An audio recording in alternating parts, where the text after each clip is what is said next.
Hola, bienvenidos a todos a un nuevo capítulo de Guión y Dibujo en Casa, esta especie de tercera temporada que hicimos un poco en este contexto de pandemia que nos toca vivir a todos. La verdad que si bien es un momento un poco delicado y un momento que ninguno de nosotros quisiera haber vivido, también nos permitió en el programa poder invitar gente que por cuestiones de distancia o por cuestiones de que en las temporadas anteriores no habíamos podido coordinar, poder invitarles y al mismo tiempo hablar de temas específicos de su obra, no hacer un recorrido lineal a través de la historia, sino tocar temas muy puntuales, como en otros capítulos donde hemos tocado el tema de la cotidianidad, el tema de la parodia, el tema de la reconstrucción de archivos o reconstrucción de épocas previas a nuestro presente. En el capítulo de hoy vamos a hablar de lo político y todo lo que el concepto de lo político pueda llegar a significar o a representar. Para eso invitamos a un artista que a mí me encanta, que de hecho hemos tenido charlas acerca de la política en la historieta, y es Ian de Biase. Te agradezco mucho por estar en Guión y Dibujo. ¿Qué tal? Demian, muchas gracias por la invitación. Bueno, lo primero que quería preguntarte era acerca bueno, cómo era el proceso por el cual vos llegabas a lo político, a que eso que entendemos como la política se transforma en un recurso para la narración. En realidad, lo político, como vos lo llamás, me llega de la influencia de lo contracultural, vamos a llamarlo, ¿no? Yo prácticamente crecí empapándome y absorbiendo todas las manifestaciones culturales de lo que llama ese periodo histórico de la contracultura, que es la generación de los 50, 60 y 70, todas las distintas explosiones culturales, contraculturales, de la música, de la literatura, del cine, y la historieta como una forma más de ellas. Lo que tenía de particular esta juventud, la juventud de esta explosión, es que fueron los primeros que ponen al concepto de juventud digamos, en el lugar central y básicamente plantean esta insatisfacción con el status quo, con la mirada de la lectura oficial.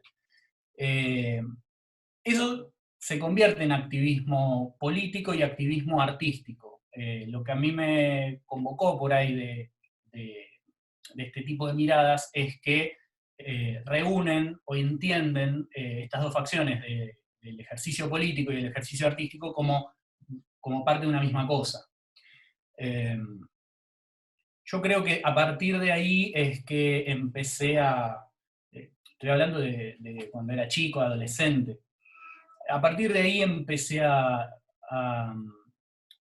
sentirme interesado en la disciplina política. Obviamente me convocó la parte artística, pero cuando vos entendés cualquier manifestación creativa como una expresión del mundo y que ese mundo refleja un orden político, bueno, ahí es que empecé un poco a meterme. Y a incorporarlo también a mi trabajo como parte de la materia con la que uno trabaja cuando hace cualquier cosa creativa, de dibujos, escritura, lo que sea. Y bueno, en esta cuestión del dibujo, eh, toda esta formación que vos tuviste, en muchos casos elegís incorporarla a través de la ilustración muda. Lo que me interesaba preguntarte es, ¿cómo es el proceso? ¿Cómo es el proceso para llegar a conformar una ilustración que cuente tantas cosas? ¿Cómo encontrás el hecho de que la composición de todo aquello que terminás haciendo tenga una lógica y que vos también sientas que representa aquello que querías volcar? Es difícil responder eso, porque no es del todo claro para mí. Eh, sí sé con qué problemáticas o con qué preguntas me interesa trabajar cuando empiezo a hacer la ilustración.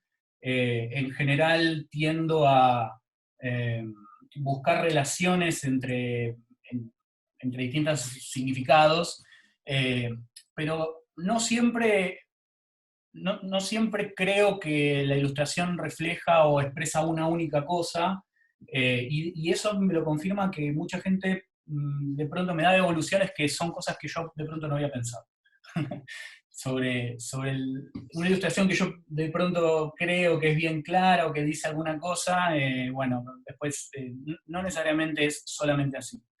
Eh, el trabajo tiene mucho de juego al principio, eh, concretamente, bueno, en realidad con todos los laburos empieza muy parecido y empieza sin una forma definida y después se encausa, ¿no? Pero concretamente con las ilustraciones eh, es eso, es al principio jugando con los conceptos, viendo qué se relaciona con qué, y ese es el proceso que yo te digo que es medio inasible. A veces aparece así, a veces estoy haciendo cualquier otra cosa y la ilustración viene ya hecha a mi cabeza, y en otros casos estoy días, a veces dejo reposar una idea por, no sé, meses, o a veces me pasó de que pasara de un año al otro y después agarro cosas que voy bocetando. Medio- es poco ordenado eso, es poco ordenado. Pero sí me interesa que sean disparadores las ilustraciones, que no tengan, que no clausuren sentido, sino más bien que abran sentido. Y que inviten también a ser completadas, digamos. Algo que me llama la atención de tu trabajo y que un poco haciendo la investigación para esta entrevista lo recuperás en algunas charlas con otras personas, es que tus ilustraciones tienen mucho de humor gráfico y al mismo tiempo lo que yo observo es que también tiene un montón de arte plástico, de esta situación de que la obra pueda contar varias cosas, ¿sí? Y al mismo tiempo utilizar recursos que son de acá, de allá y que conforman un nuevo lenguaje. Eh, ¿De qué humor gráfico recuperás y un poco de qué arte plástico suelen venir estas referencias o estos recursos?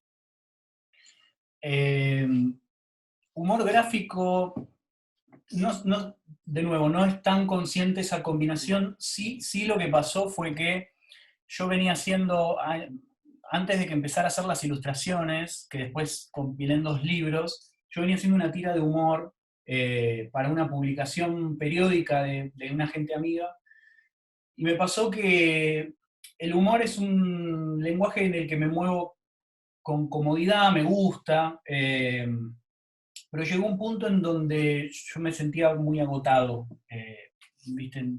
Sentía que el dibujo no me gustaba, me costaba mucho, terminaba entregando siempre un minuto antes de que entrara a imprenta la revista, se me hacía muy difícil.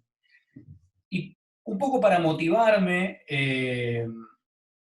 quise buscar un tipo de dibujo que fuera más para el lado de la ilustración, sin serlo estrictamente ilustración, porque tuviera que tomar elementos.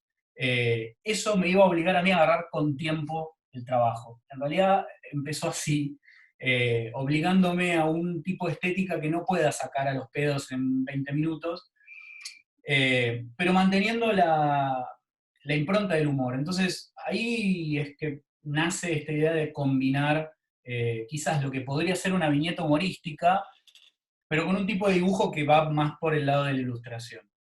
Eh, no me acuerdo, pará, la segunda parte de la pregunta. No, la segunda parte refería a un poco como qué elementos vos crees, si es que conscientemente crees que vas tomando elementos. Claro.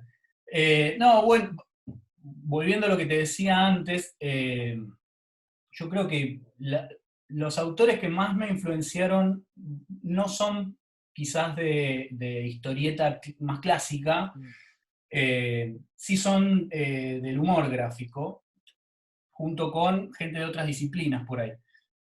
Pero en ese sentido, por supuesto, Quino, me preguntabas influencias, Quino, Fontana Rosa, Caloi, ese tándem, Miguel Rep. Y básicamente lo que me interesa es el lenguaje que tiene el humor gráfico, que es que por empezar toca temáticas que, independientemente de que sean de género o no, el típico chiste del náufrago, o que sea humor cotidiano, es un tipo de- de manifestación que está apuntado a que cuanto más extenso sea la llegada, mejor, ¿viste? Y eso me interesa mucho. Eh, que una historieta le hable a alguien que no es estrictamente público de la historieta. Y eso obliga también a acercarse a ambos puntos y obliga también al autor de historieta a salirse un poco de la autorreferencia y de la eh, de, sí, del cerco, saltar por arriba de esos decorados, vamos a decir. Eh, yo creo que el humor gráfico tiene ese lugar para mí y me interesa en ese sentido. Le está hablando a cualquiera que se ponga enfrente y quiera bueno, dialogar con esa tira, esa viñeta o lo que sea. Un poco esa es la intención de las ilustraciones que yo hago. Y Sí. que, perdón, pero que se sostengan como por sí solas. No es una ilustración que traduce un texto, o que acompaña, o que completa un texto, o es completada por un texto. Se sostiene sola como una viñeta de humor. Sí, es que, bueno, durante toda esta serie de entrevistas durante la cuarentena, tuvimos algunos ilustradores que se formaron como ilustradores o ilustradoras y luego saltaron a la historieta. Y se nota bastante la diferencia entre una persona que se formó sabiendo cómo hacer una composición y que la ilustración tenga vuelo propio y tenga un discurso y un mensaje específico, a diferencia de cuando es una persona que tiene que solamente representar un guión de forma dibujada. Pasaba, por ejemplo, con Gonzalo Ruggeri o con Muriel Frega, que son personas que tienen una formación muy fuerte en ilustración y que cuando ves una historieta, si el guión es bueno, es una bestialidad, porque vos podés tapar todos los diálogos que igualmente son un monstruo. Y bueno, y tiene un poco también de esto, de que cuando vos haces solo ilustración, sacás un recurso que es el de las palabras y tenés que saber comunicar con eso. Algo que quería recuperar, que dijiste hace un ratito, era un poco sobre el rebote que tiene tu trabajo, sobre todo bueno, en redes sociales, y esta situación que vos decías, como que bueno, vos querés enviar un mensaje y capaz en la caja de comentarios te encontrás con que las interpretaciones son múltiples sobre lo que acabas de hacer. Y hay algo que yo escuché que dijiste en otras oportunidades, que es esta cuestión de vos pensar tu trabajo como una invitación y no como un mensaje dogmático, no como lo que yo quise decir es esto y si vos pensás otra cosa es porque no lo entendiste. Me interesa un poquito preguntarte sobre, bueno, ¿qué entendés por invitar a los que consumen o a los que leen tu trabajo? Mm. Por invitar es que sean parte del sentido que tiene la ilustración. Eh, con respecto a lo dogmático que decís, yo creo que no es que pasa con las ilustraciones que yo hago porque las hago de esa manera, me parece que pasa con cualquier ilustración, pasa con un chiste o con una ilustración que el autor quiso decir unívocamente una cosa, vamos a decirlo así. Igual va a pasar que cuando no compartís o cuando no compartís un background o por el motivo que sea, va a ser interpretado de otra manera. A mí me interesan las interpretaciones porque ahí es donde está actuando, digamos, la parte creativa.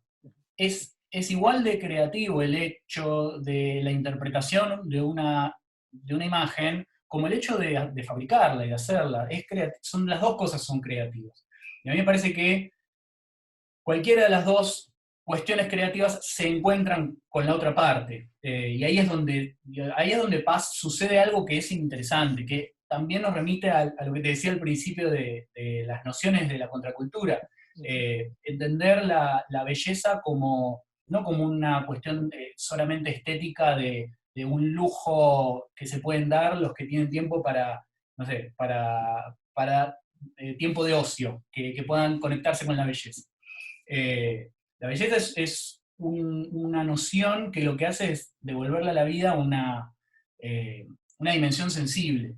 Entonces, cuando alguien está ante el hecho, del hecho estético, de lo que sea, y algo te pasa con lo que sea que tengas enfrente, bueno, es desde ahí de donde, según la mirada de la contracultura, es desde donde te empezás a despegar de lo solamente material o materialista y empezás a decir, bueno, nada, estoy contento, la vida tiene sentido.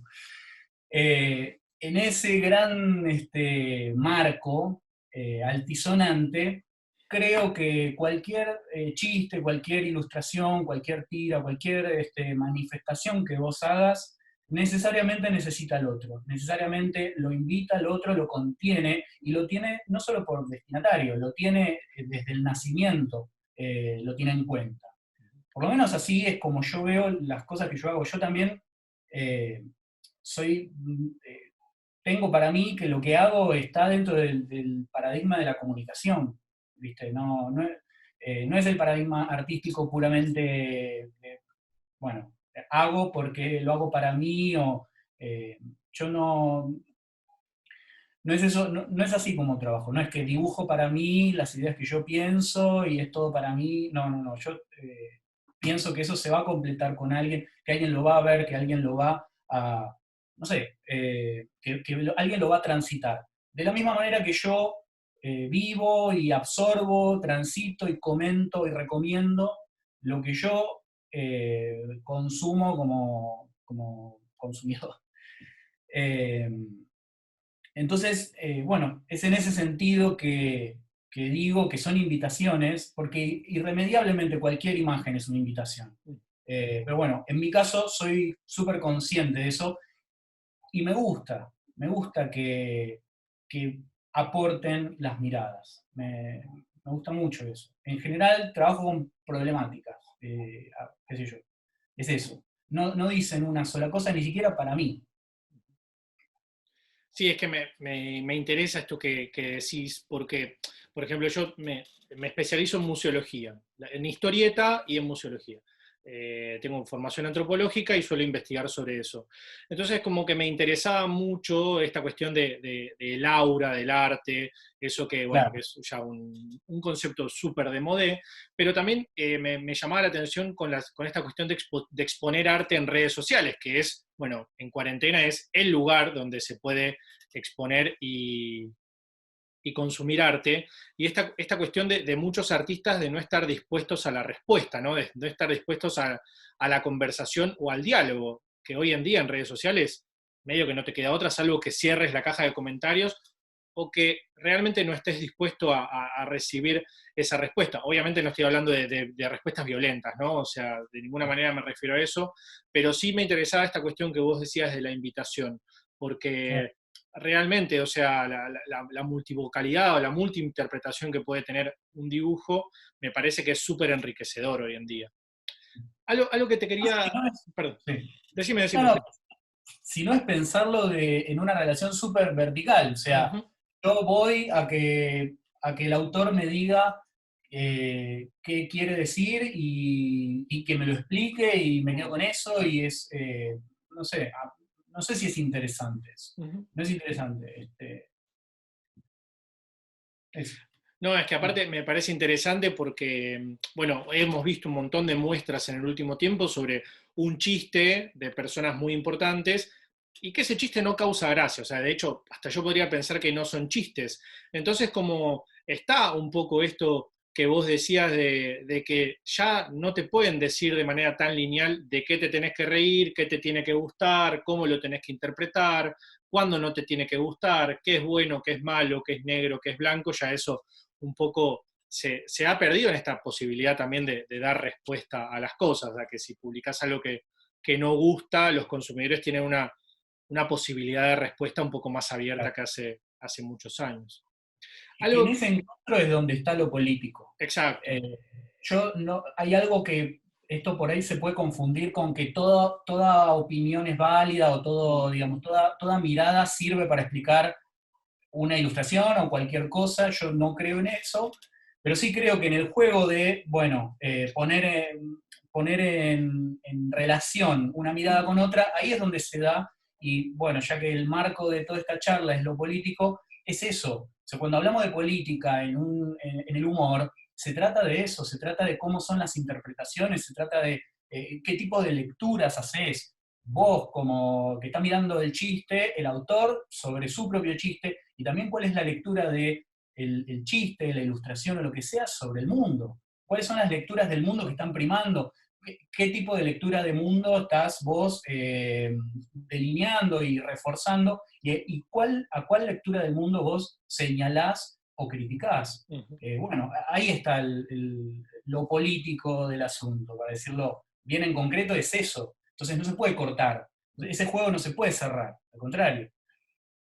Sí, sí, es que sí, súper súper de acuerdo con todo esto que decías. Y un poco hablando de aquello que es lo político, bueno, en los procesos históricos hay personalidades o grandes personajes de la historia y que en tu trabajo con el subcomandante Marcos y con lo nuevo que estás haciendo, recuperás personajes importantes, bueno, como el subcomandante, como las hermanas Westergel, como figuras vinculadas con los derechos humanos en Argentina. ¿Cómo es recuperar a esos personajes y transformarlos un poco a través de los recursos que te da la historieta? Me gusta que hayas reconocido a las hermanas Oesterheld, porque no están mencionadas. Hay que conocer la foto que copié en el libro para darse cuenta, así que ¿cómo es trabajar con eso? Me resulta muy natural también porque no es que empiezo a trabajar con eso a la hora de hacer los libros, yo vengo hablando y vengo relacionado con eso desde antes, entonces a la hora de sentarme a dibujar, a escribir o a pensar mi trabajo, se me viene todo eso encima porque es un poco lo que yo tengo y arrastro y soy. Eh, Hay una parte sí que es consciente que es, bueno, ¿qué vamos a hacer con esto? Que es de mucho respeto en los términos que permite cualquier trabajo de este tipo, de hacer una historieta o... en el caso del subcomandante Marcos, por ejemplo, lo que me pasó fue que el personaje me súper interesa, yo tuve mucho tiempo con ganas de hacer algo con respecto al subcomandante Marcos y al ejército zapatista, y que el primer intento, lo primero que se me ocurrió fue hacer una novela gráfica, eh, tradicional, digo, contando una especie de biografía o la historia del EZLN. Eh, y empezaba a laburar, buscaba, bocetaba, con toda esa etapa primera en donde nada tiene mucha forma y estoy buscando, y no le encontraba la vuelta. Eh, Hasta que un día se me ocurrió empezar casi como un ejercicio de soltar eso y decir, bueno, ¿nunca te pasó que es como cuando relajás lo que estás intentando que salga y buscas por otro lado, ese es un atajo que te lleva a donde querías ir?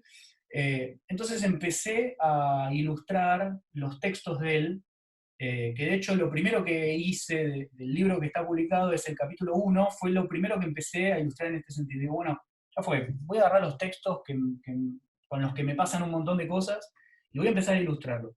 Eh, Sin pensar que eso iba a terminar siendo el libro, por ejemplo.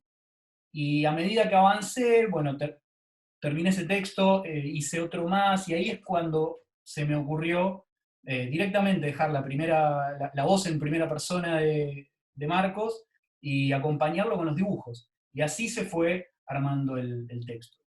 Al llegar al capítulo que le escribe a las madres y abuelas de Plaza de Mayo, habla de los desaparecidos, habla de la memoria del último golpe de Estado. Eh, Oestergel y las hijas vinieron solas en ese sentido. Eh, Vinieron no sé, a darle cara a ese capítulo, en realidad. Fue un trabajo que no fue demasiado pensado. Era muy yacero, en ese sentido, como muy de ir leyendo los textos e ir construyendo casi que como, Mm. como una zapada, ¿no? Sí, sabes que hace unas semanas entrevistamos a Jorge González, que él ilustró un libro sobre Allende, que se llama Maldito Allende, un Sí, libro muy recomendado, o sea, muy recomendable, perdón, porque es una bestialidad, ese libro es muy increíble, y él lo que dice es que como que los personajes, él intentó como despegarse un poco de la grandeza de los personajes, ¿no? Porque si no, es un poco como que son tan grandes que un poco es esto, no saber bien qué contar, no saber bien cómo hacer el recorte, y además yo creo que debe aparecer un poco de como ser respetuosos y ser, nada, de poder lograr contar algo tan, o sea, por lo menos de un respeto y un tamaño como el de estas figuras, ¿no? sí, te Exacto, inhibe, sí. porque era lo que me pasaba al principio también. O sea, hablar del subcomandante Marcos y todo lo que la gesta zapatista te inhibe. Hasta que encontré la voz del propio Marcos, que quién mejor que él, digo, para hablar de eso. Y recién ahí me pude soltar, incluso desde el dibujo también. Pero sí, sí, es complicado. Y bueno, con el subcomandante pasó algo bastante especial, que no es tan normal en la historieta argentina, mucho menos en lo que es arte gráfico referido a la política, que es que tuvo un rebote internacional. O sea, el libro tiene una traducción al griego, si no me equivoco, y Sí. otra traducción va a tener ahora, ¿no? Sí, al húngaro. De hecho, hoy el editor húngaro me mandó una revista de antología que habla del avance y se demoró por COVID y demás. Va a salir este año, creo que a fin de año. Eh, sí, es re grosso y sorprendente para mí, porque no me lo esperaba y tampoco es que lo busqué. Me- lo que pasó fue que me contactó la editorial griega, ya estaba prácticamente todo decidido de parte de ellos, faltaba que yo dijera que sí, digamos. Por eso digo que fue una sorpresa enorme para mí. Y imagínate, yo estaba chocho, eh, todo que sí, a lo que sí, ¿qué querés? Eh, Sí, no sé, se dio de esa manera. Tuve la suerte de que se dieran un par de situaciones, como que la traductora estuvo de paso por Buenos Aires, compró el libro, Mm. eh, le gustó, lo propuso allá a la editorial decidieron ir para adelante, me contactan y bueno, de esa manera surgió la traducción griega, que salió en 2018 a finales, y que después gestionaron para que yo fuera a presentarlo a Atenas, que fui el año pasado. Eh, sí, un sueño, la verdad. Yo estaba súper contento, sigo contento de eso.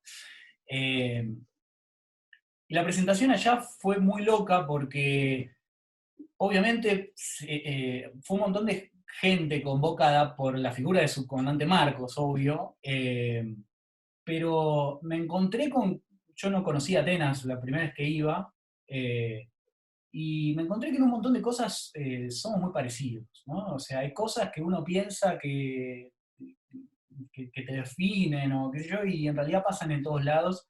Hay otras cosas que no, Ujú. eh, pero bueno, y me recibieron súper bien, fueron re cálidos.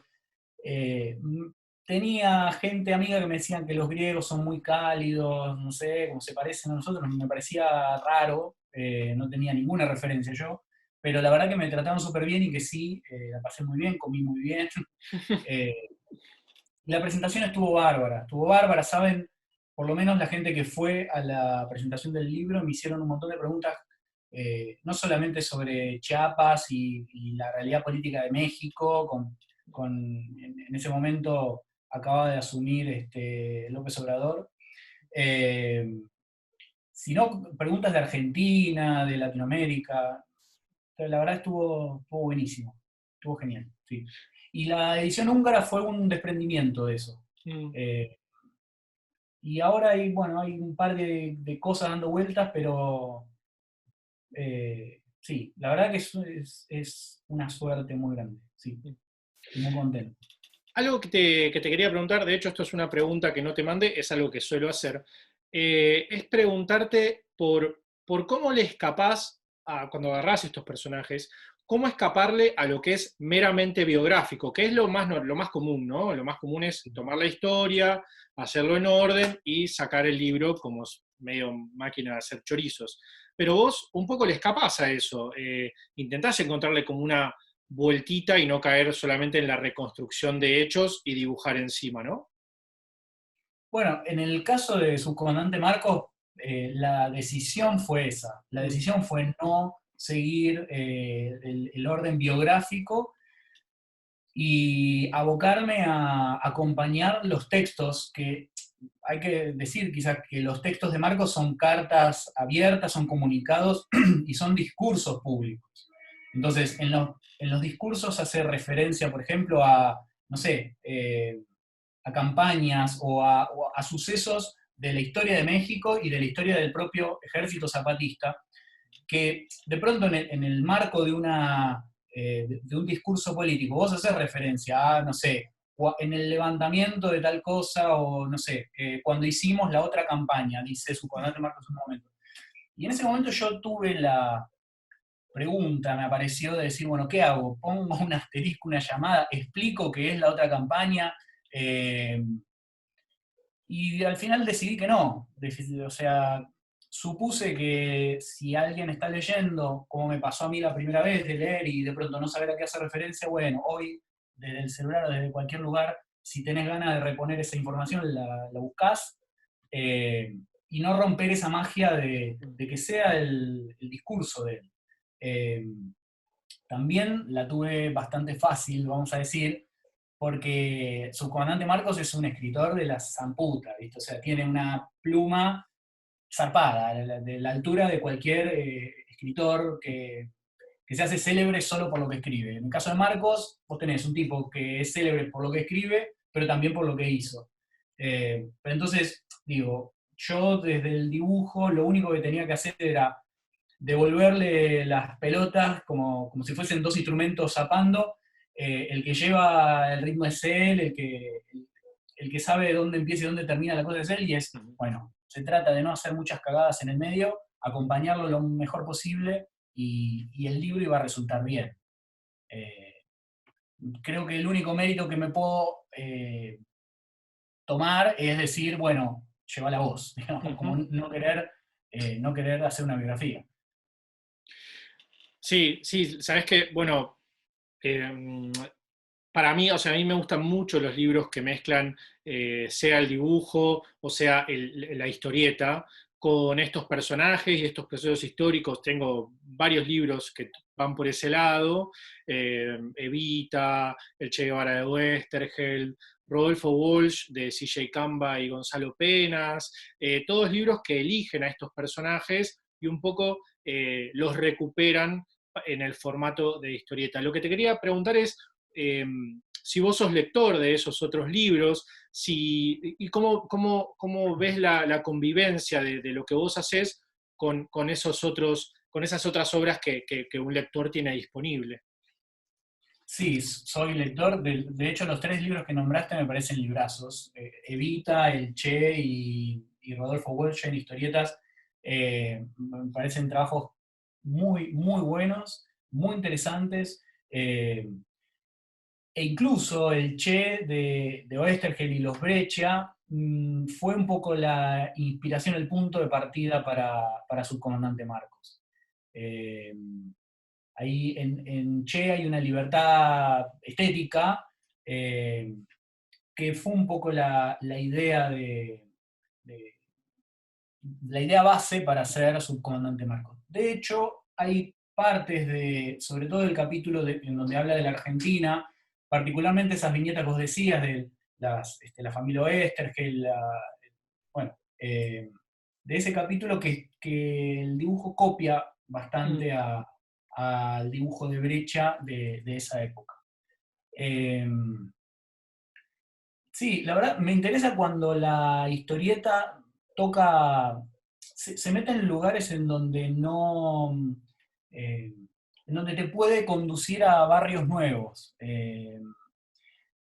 Ya no necesariamente tiene que ser como una figura pública, famosa o histórica, pero sí me interesa cuando la historieta te puede llevar a lugares que no sean solo historietísticos, para decirlo así.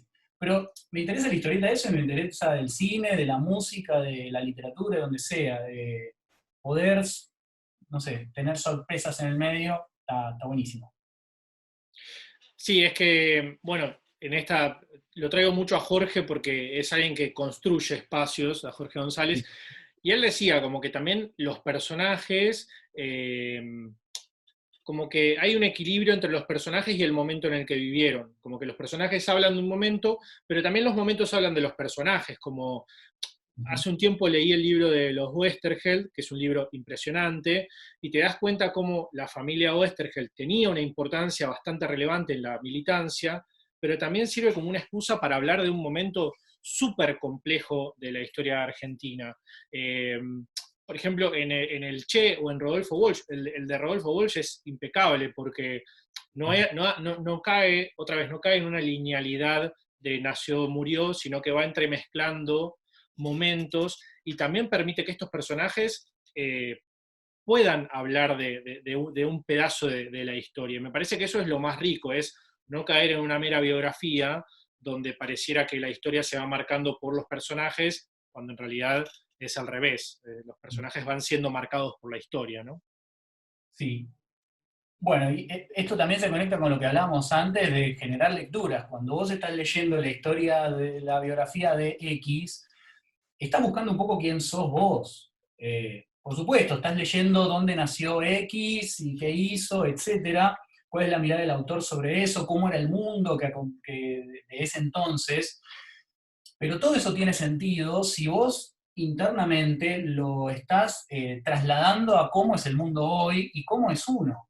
Entonces, a mí me parece que las biografías, y más ahora que se pusieron muy en boga, el trabajo biográfico, la autobiografía y las biografías en general, eh, no es, no es casual en que se dé eso en un momento en donde la humanidad se está preguntando, bueno, necesitamos volver a lo individual desde el mejor lugar y sentido de la palabra, ¿no? Lo individual de los analfabetos que piden, bueno, no importa.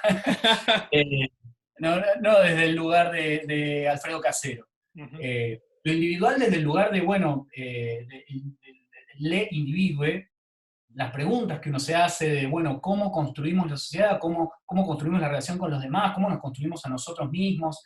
Eh, y cuando una biografía, sea cual sea, está bien presentada y está bien trabajada, en realidad lo que indaga es quién fue esa persona, que te sirve para preguntarte quién es uno, quién soy yo. Eh, entonces, a mí me parece que va por ahí la cosa. Por eso es que no es únicamente, bueno, nació, vivió, murió, estudió acá y allá. Cuando la biografía se mete en todas las preguntas que esa figura se hizo, son las mismas preguntas que te haces vos y que me hago yo. Entonces, en ese lugar es de identificación y ahí es donde funciona cualquier tipo de ficción bien planteada. Sí, sí, totalmente. Es que eso también o sea, cuando el trabajo sobre estas grandes personalidades está bien construido, pierde esta cualidad medio de manual capeluz bonaerense, como de ser simplemente una cuestión de puntos a aprenderse de memoria para poder dar un examen, y sí que te permitan reconstruir un proceso. Y que sean reconstruidos desde el presente, ¿no? Que a mí lo que me parece interesante es si en 2020 elegimos hacer una biografía, ¿qué se decide recuperar? Porque no es lo mismo lo que se va a recuperar hoy que lo que se recuperó en 1985, que lo que se podía recuperar en 1950, lo que se podía recuperar en otro tiempo. Ese proceso de, bueno, ¿por qué se recupera todo esto ahora? A mí eso me parece súper interesante. Así que algo que te quería preguntar es, bueno, ¿y en qué estás trabajando ahora? Ahora estoy con El cazador de árboles, que esa sí es una novela gráfica un poco más tradicional, en el sentido de que hay un guión, hay un arco argumental, eh, que transcurre en 1996 y el protagonista, en realidad el narrador, es un pibe de 17 años que entra al último año de secundaria, eh, y los protagonistas son él y Julia, una chica, una compañera que entra ese año. Eh, y básicamente las preguntas que ellos se hacen son todas las preguntas que nos hicimos a esa edad, mirando un poco hacia adelante de, bueno, a ver, ¿qué nos espera? ¿Qué es el mundo? ¿Qué se espera de nosotros? Y la idea del cazador de árboles es, si te pasó alguna vez de darte cuenta que estás persiguiendo un sueño que no va a ser posible, hay un personaje que deja una serie de eh, trampas de caza con sogas para atrapar a los árboles cuando se muevan. Eh, bueno, es ese momento en donde uno se empieza a preguntar si las cosas que sueña van a ser posibles o si estás persiguiendo cosas imposibles. Y sobre ese núcleo trabaja toda la novela gráfica. Los protagonistas son ellos. Lo que vos hablabas de las inclusiones históricas tiene que ver con flashbacks de la historia de otros personajes secundarios, en donde, por supuesto, se toca todo lo que hablábamos antes, del Mayo francés, o toda la revolución sexual de los 60 y todos los ideales de aquellas generaciones que se hacían, como te decía antes, las mismas preguntas que se hacen estos pibes en 1996, que son las mismas que nos hacemos nosotros hoy. Pero bueno, en eso estoy trabajando.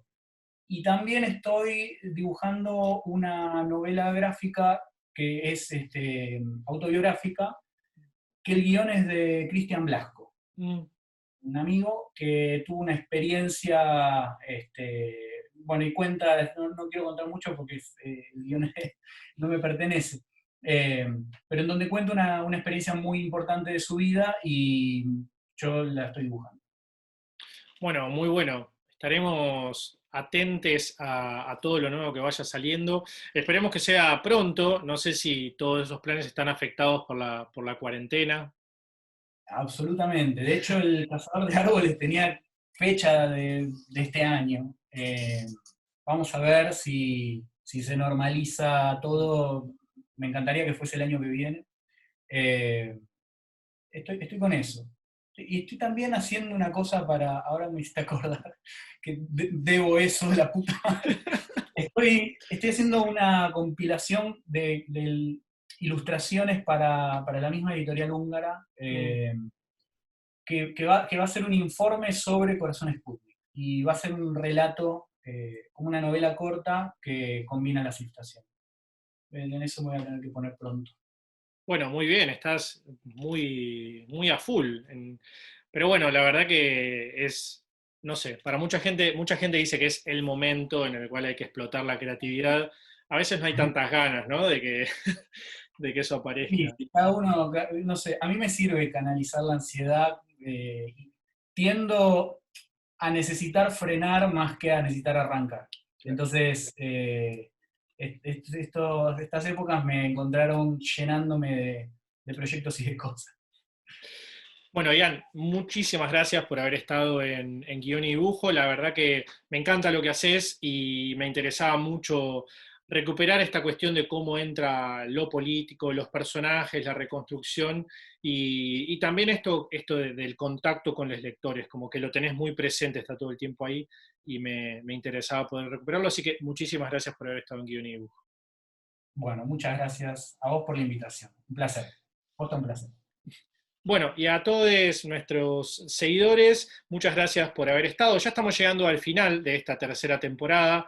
Veremos, yo espero que el año que viene podamos hacerlo presencial, que podamos volver a encontrarnos en eventos y en presentaciones. Pero bueno, para eso hay que ser lo más solidarios posible, quedarse en casa el mayor tiempo que se pueda. Entendemos que es una situación de ya muchos meses y que sea complejo, pero es importante seguir los protocolos, los recaudos necesarios para que volvamos a encontrarnos lo más pronto posible. Si les gustó, den like, suscríbanse y compartan este capítulo. Nos vemos la próxima en Guión y Dibujo en Casa. Chau. Adiós.